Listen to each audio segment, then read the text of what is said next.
मेरे चैनल को सब्सक्राइब कीजिए, सब्सक्राइब का बटन प्रेस करके, और मैं जो डिश बनाऊं उसकी खुशबू आप तक आए इसके लिए बेल आइकन प्रेस कीजिए। बिस्मिल्लाहिर्रहमानिर्रहीम। अस्सलाम वालेकुम my YouTube family, welcome to मसारा किचन। मैं हूँ मारिया सैयद। आज मैं मसारा किचन में बनाने वाली हूँ बहुत ही मज़ेदार सी सर्दियों की शान गजरेला। सर्दियाँ आए और गजरेला और गाजर का हलवा ना बने, ऐसा तो हो ही नहीं सकता। तो आज मैं मसारा किचन में बनाने वाली हूँ मज़ेदार सा यमी सा गजरेला। तो चलें फिर इसकी रेसिपी आपसे शेयर करती हूँ कि ये मैं सर्दियों में किस तरीके से बनाती हूँ। यहाँ पे फ्रेश मिल्क लिया हुआ है जो कि 2.5 किलो है, 2 kg एंड हाफ kg।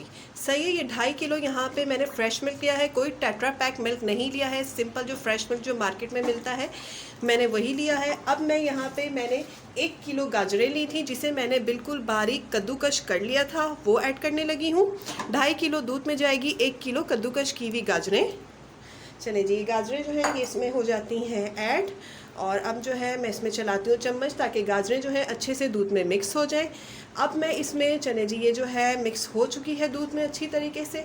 अब यहाँ पे मैं इसमें ऐड करने लगी हूँ, मैंने 1 प्याली लिया था नॉर्मल जो चावल जो हमारे घर में बॉयल होता है वही लिया था, और उसको मैंने सिंपल बॉयल कर लिया था। अब यहाँ पे बॉयल किया हुआ 1 प्याली चावल जो कि क्वांटिटी में अब इतना हो गया है बॉयल होने के बाद, उसको मैंने इसमें ऐड कर दिया है।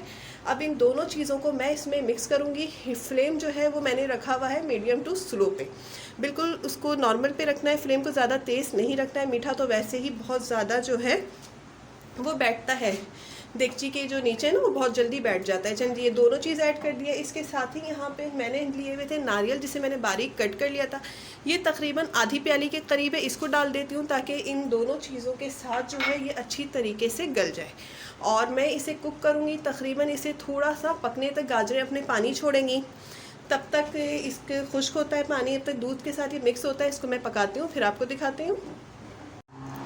यहाँ पे 30 मिनट हो चुके हैं। ये इसको मैंने हल्का सा कवर भी कर दिया था ताकि गाजर जो है वो अच्छे से गल जाए दूध में, और चावल भी जो है वो और ज़्यादा राइस हो जाए, इसीलिए मैंने इसको थोड़ा सा कवर करके भी बिल्कुल स्लो हीट पे मैंने 30 मिनट इसको कुक किया। यहाँ पे देखें ये अब ना गाढ़ा होना स्टार्ट हो चुका है।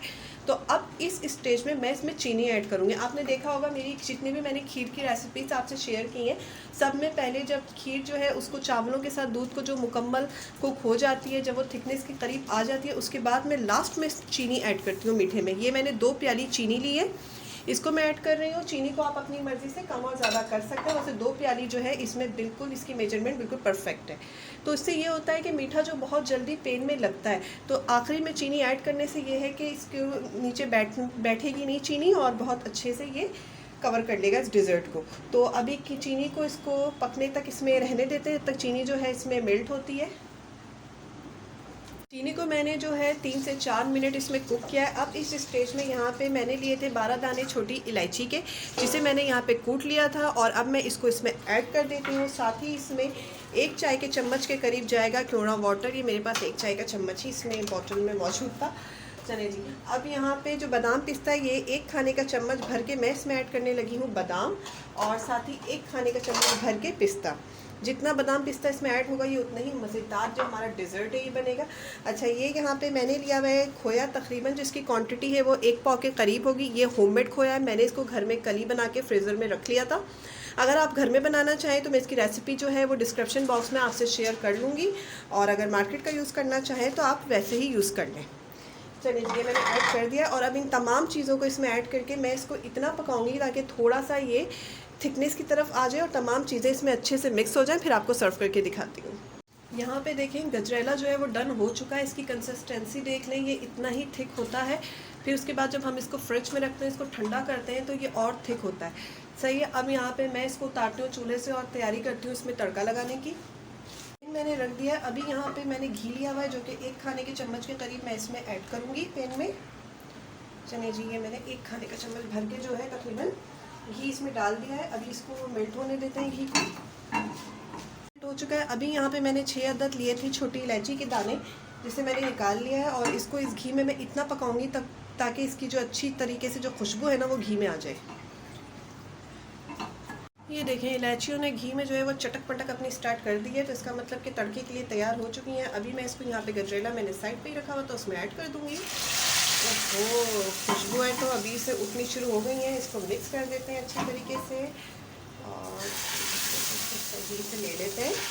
मज़ेदार गजरेला तैयार हो चुका है। अब मैं इसको आपको सर्व करके दिखाती हूँ। मज़ेदार सा गजरेला तैयार हो चुका है। अगर आपको हमारी रेसिपी पसंद आए तो इसे लाइक करें, और अगर आपने अब तक हमारे चैनल को सब्सक्राइब नहीं किया तो प्लीज़ उसे सब्सक्राइब करें। इसके साथ ही इजाज़त दीजिए, दुआओं में याद रखिएगा। अल्लाह हाफ़िज़।